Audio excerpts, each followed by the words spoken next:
Probably a third of you anyway, and I'd like to welcome you this morning on my behalf, on behalf of my colleagues from the board.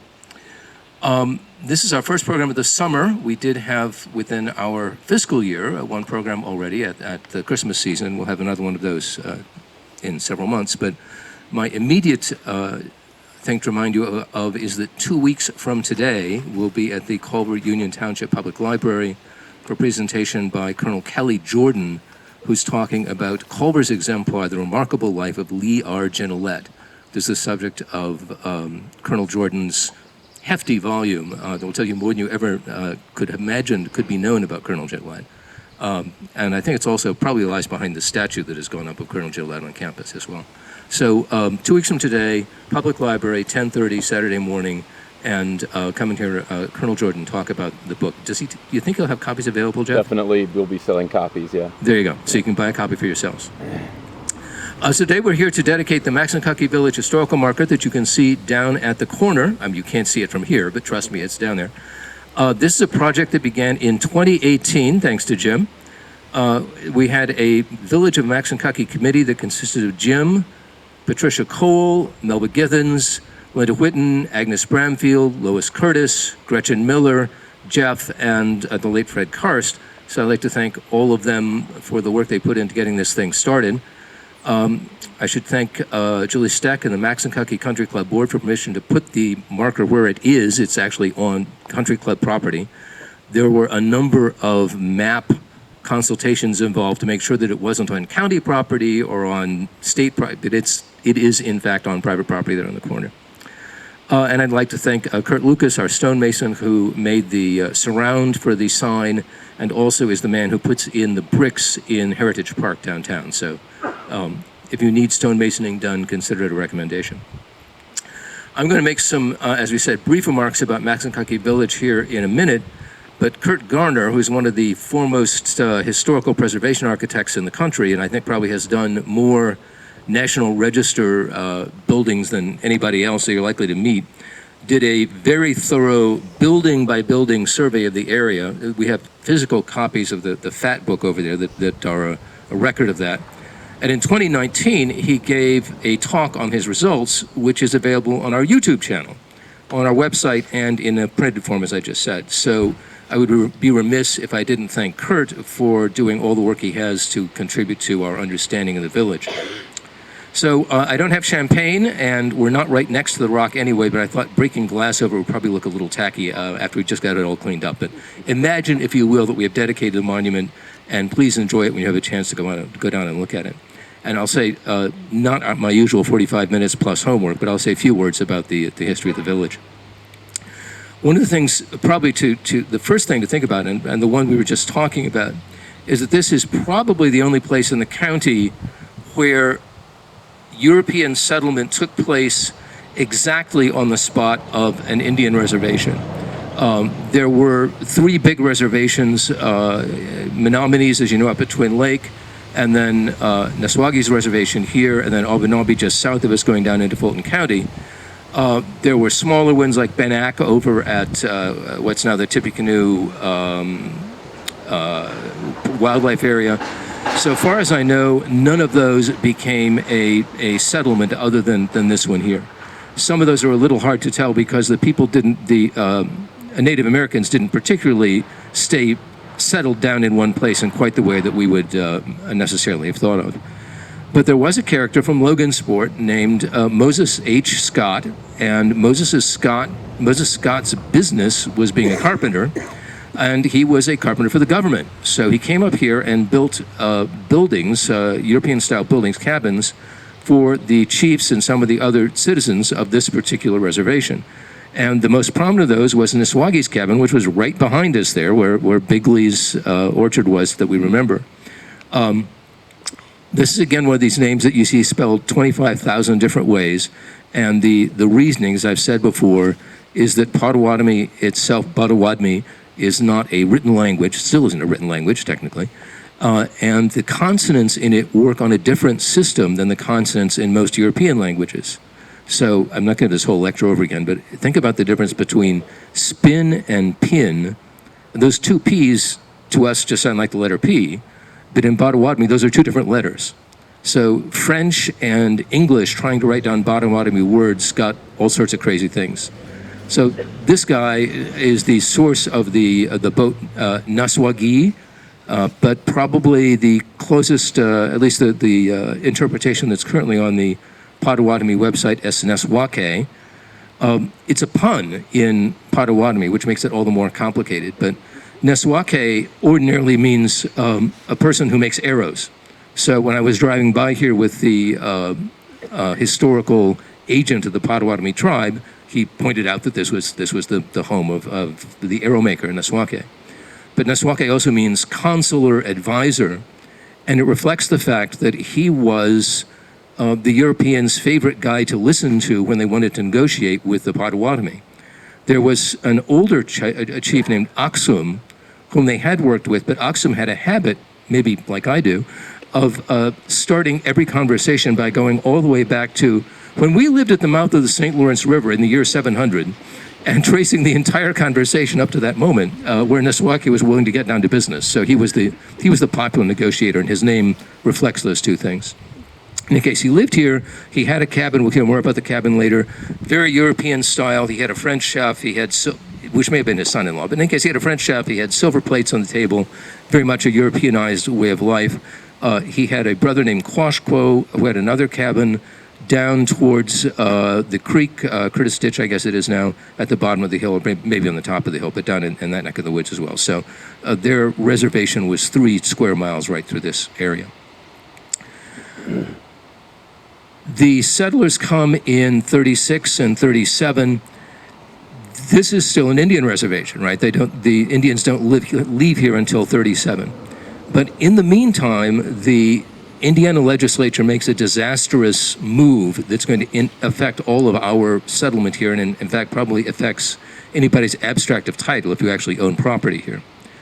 That move was the Mammoth Internal Improvement Act of 1836.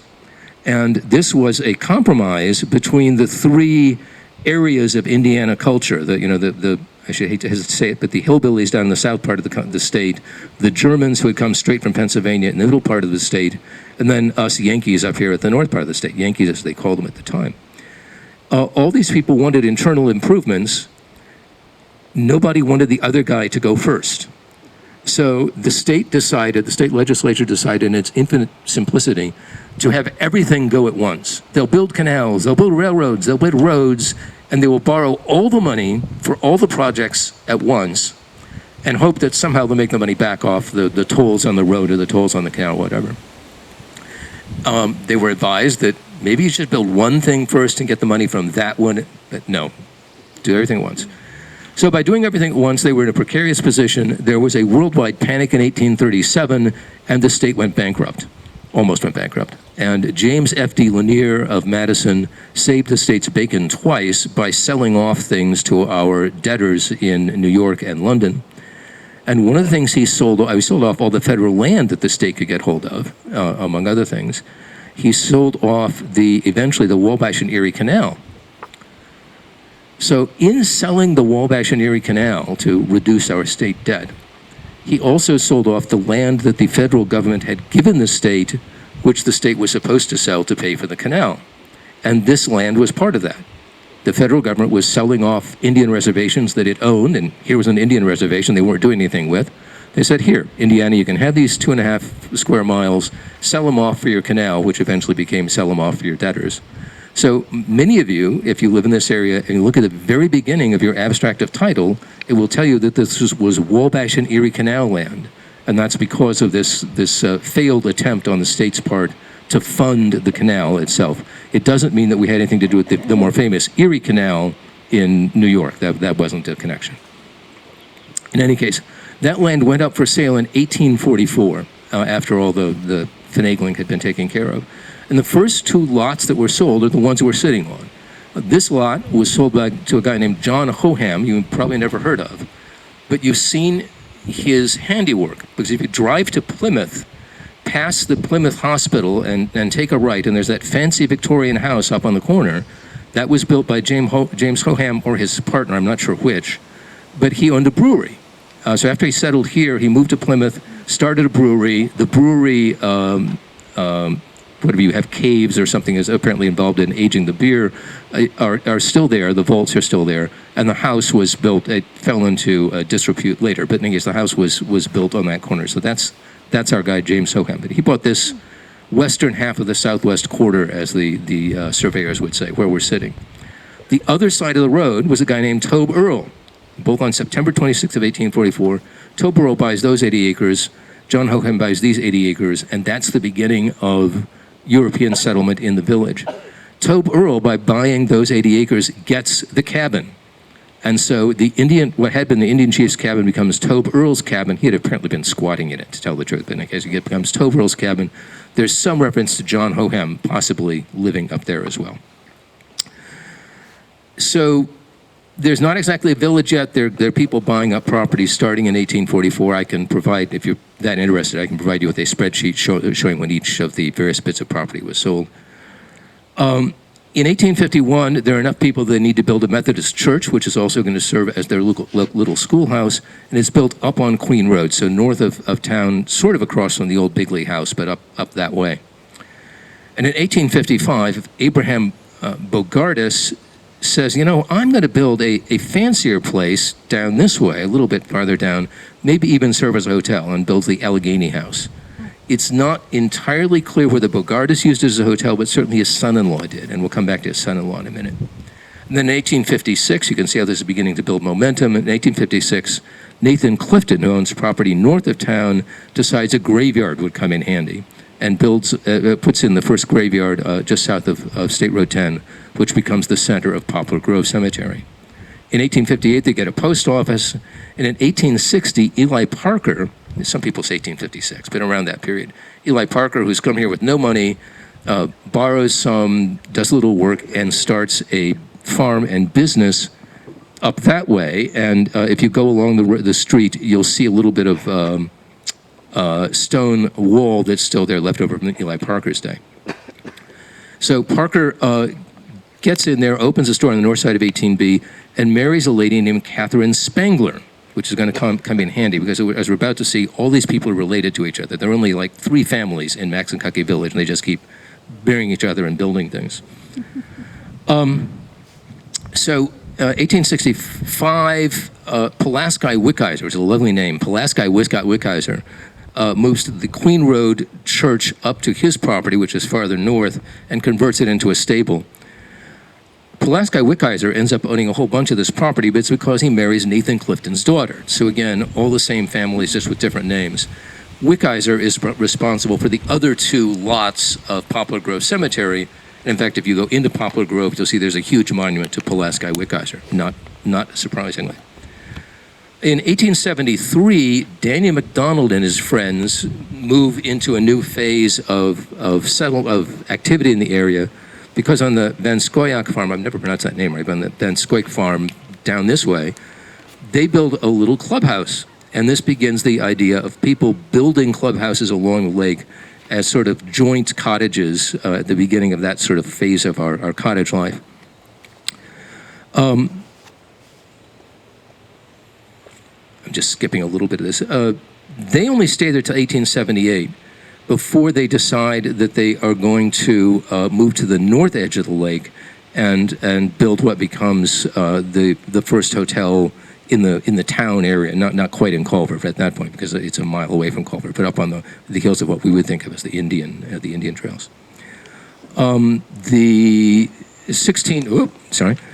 Sometime around 1865, 1875, the house at the Maxinkuckee School down that way at 16513 18B is built in its earliest stages, and again it's used as both a house and a church. And the current Poplar Grove Church is built in 1882, but it's not built in Poplar Grove. It's built here in town, and later on the Oddfellows, another group of people who show up over and over again in Maxinkuckee Village history, the Oddfellows move it to their cemetery. But Poplar Grove Church was originally here. This, I imagine, was actually the Poplar Grove in question. When we hear poplars, we don't necessarily read it the right way. They mean tulip trees. So it was the huge number of tulip poplars in this area that gave it the Poplar Grove designation. Excuse me. It seems like there's another church every time you turn around here, but the Christian Church Disciples of Christ built a building in 1888. This is the Bishop Sheridan House up the road and on the other side. The Disciples of Christ move out because in 1914 they sell it, and this is a joke. Jeff and I were joking about this the other day. South of us on 20th Road, there was an even smaller and even more tenuous area, the Washington Settlement, not even a village really. But Washington Settlement is like, as Jeff says, the old joke about the guy who lived on the island where there were two churches and the people came to rescue him and they said, well, why are there two churches? He said, well, that's the one I don't go to and this is the one the people I don't like, right? So there were two churches in the Washington area. The one that was a Methodist Protestant church, not quite the same as our current Methodist Episcopal Church. The Methodist Protestant church burned down in 1914 and they bought out the Disciples of Christ. So the house up on the north side of the road has been two different denominations of church before it became a private home. In fact, my mother went to church there as a kid. When the Sheridans were living there, they invited my mother over to lunch. And she didn't really hold with Episcopalians, but she thought, oh, what the heck. So she came over for tea, actually. And my mother and Bishop Sheridan had both gotten a little deaf. So Mrs. Sheridan and I sat between Mom and the bishop, passing messages back and forth like playing telephone. So eventually, Mrs. Sheridan gets up to go into the kitchen to get, the tea loaf or whatever it is we're actually having. And the bishop, now unable to otherwise make himself heard, shouts out in a voice that could have been heard in the back pew. He says, "It's the only time she lets me have sweets." In any case, the Oddfellows, I said, moved the Poplar Grove Church in 1891 up to where we're used to seeing it. Sometime around 1900, Anson Obermeyer opens a store that many of us remember on the south side of the road. I suspect it was probably in 1903 because that's when the Parker store on the north side of the road burned down. And both of those stores had it in common that the Oddfellows had a chapel, a meeting place in the upper floor, a lodge space. So I think probably 1903 is the key element. In 1900, the Bigleys opened. Oh, sorry. I haven't mentioned the Bigleys yet, but the Tobe Earls lot north of us gets sold to a family named Fisher, actually, from who moved here. And the Fishers marry into the Bigleys, who then, I've got a whole chart, but they marry into several other families, so everyone ends up being related to the Bigleys by the time the dust settles. And the John Bigley, many of us remember, his middle name was Fisher, a commemoration of this family connection. The Bigleys open a store, but not that store. They open a store in Maxinkuckee Landing, all the way down at the end there. It burns in 1908. They replace it with a brick building. They sell that in 1933 to the Rossies. And some of you may remember the Rossies even being in there. Mrs. Rossi raised canaries, as did my mother. And Mrs. Rossi was able to cut the toenails of canaries, which is apparently an important thing if you're a canary fancier. My mother couldn't see to do it, so she would bring her canaries over to Mrs. Rossi to have their little toenails clipped. And you probably remember the water wheel on the artesian well that stood in front of that building. The Rossi family tore it down, I think, in 1969. So things are beginning. There are already signs that things are going downhill because the post office closes in 1902. As I said, Eli Parker's building on the north side burns in 1903. The brick school opens in 1908. Around that same time, Sarah Rector, the people who are eventually going to own the pharmacy downtown, is operating a hotel north of the intersection, so I think probably where the Peterson house is in all actuality, someplace on the top of that hill there. And there's a livery stable downhill right at the corner, owned by Dow Rector, who's her son.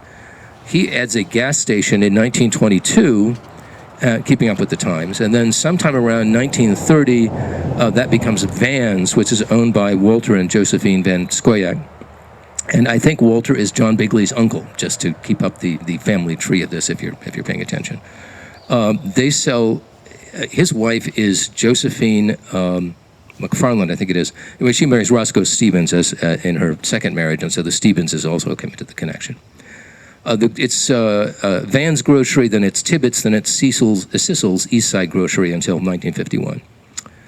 I mentioned how the Oddfellows dominated things. There's a reference to the Oddfellows, again, this would have been the upstairs of Anson, Overmeyer's place, holding a dinner on New Year's Day of 1911.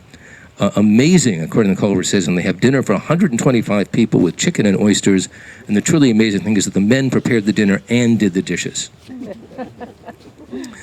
In 1929, the orchard opens and the bungalow that we see across the road is built. Allegheny Hotel goes out of business in 1930. The elementary school goes out of business in 1936. The state has been trying to consolidate since the beginning of the 20th century. And Overmeyer's store is closed in 1949. So kind of the last gasp of business here. Roscoe Stevens builds the R&J apartment house and a new store down at the corner there. He tears down the older store that had been the gas station, that had been the livery stable. And that gets sold various times up until 1964. Oh, sorry, got to turn pages.